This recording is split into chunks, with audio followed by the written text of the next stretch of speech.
If you're anything like me, you might have felt like you were somewhat cooped up during lockdown. And with this prospect of more to come, there are a number of ways of dealing with this that I really enjoy. So if I've been at home for too many days on the run, I find I want a different view other than the walls of the house. I need some fresh air and I want to move my body. So just a walk around the local streets is good, but a walk in the woods or particularly along the prom is best for me. So once I have acknowledged and accepted my restlessness and the feelings that are associated with it, which can take some effort, I can plan what I would like to do about it. It's important to acknowledge our feelings and also to name them. So this is irritation, or this is frustration, or this is anger. Somehow when we name our emotions, they're easier to tame. So what to do? My go-to is a walk every day if I can.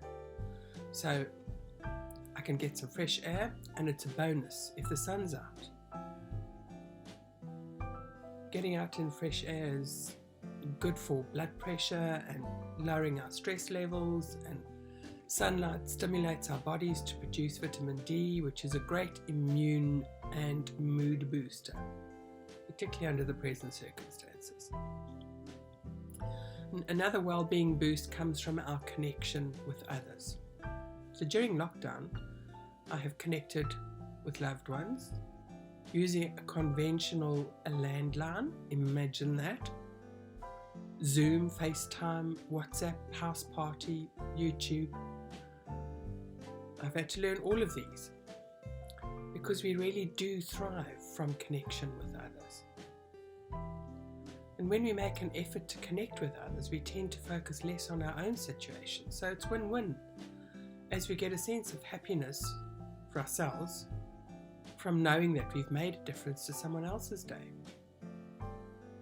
But we can lose ourselves in wanting to take care of others' needs. So we need to take care of ourselves first and foremost. Self-care is a big subject, and it's something that we so often ignore. We think that we have to please others all the time. That doesn't make sense, because how can we help others unless we take care of ourselves first? So whatever we do during lockdown, let's do it for ourselves. Like taking care of our personal hygiene. There isn't much we can control in lockdown, but taking care of our personal hygiene and getting dressed like we're going out rather than going to bed gives us some sense of control and a bit of motivation. Let's aim to impress ourselves. We'll feel much better for it. And in my walks around the local streets, I've noticed lots of skips outside of houses.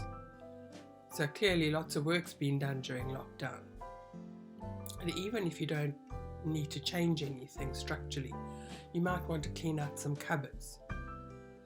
This is such a cathartic exercise and is so satisfying when it's done. Every time I clear out a cupboard drastically, I wonder how I ever fitted all that stuff in there in the first place. And I'm so pleased with myself for doing it. So keep a positive focus, and that way those mischievous, anxious thoughts can be kept under control. So carrying on with a bit of a positive theme, if you like dancing around to music, put on your favorite music and work out a quick little routine and get a bit of joy going while releasing some dopamine to boost your well-being. If you need some inspiration, YouTube's full of ideas for you to dance around to. You could also use some housework as exercise instead of making it a chore. Ha ha. It's a choice.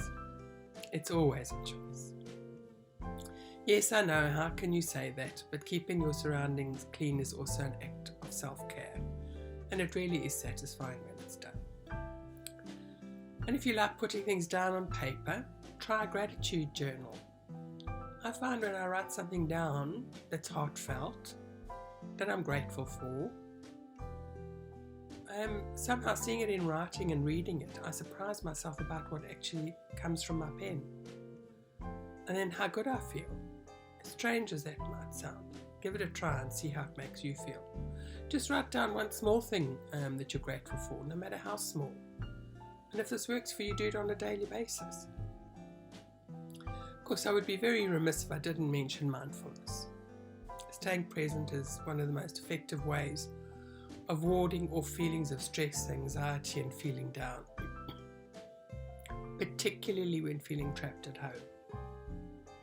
Rather than worrying about the past or being anxious about the future, just take some time throughout the day when you focus only on what's going on at this very moment. So if you start to worry about what's going to happen tomorrow, or in a week's time, or in a month's time, do whatever you can to plan for then, and then bring yourself back into the present moment.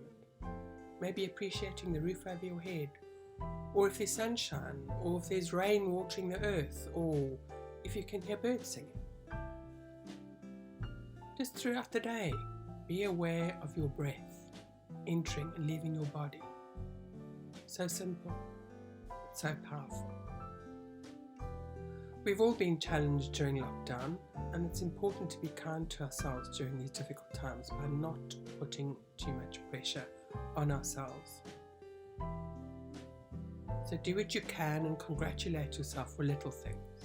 If you did a dance yesterday, but aren't sure you'll get round to doing one today, then don't punish yourself for it. Just aim to do one tomorrow instead, or go for a gentle walk. Just do your best and let that be enough.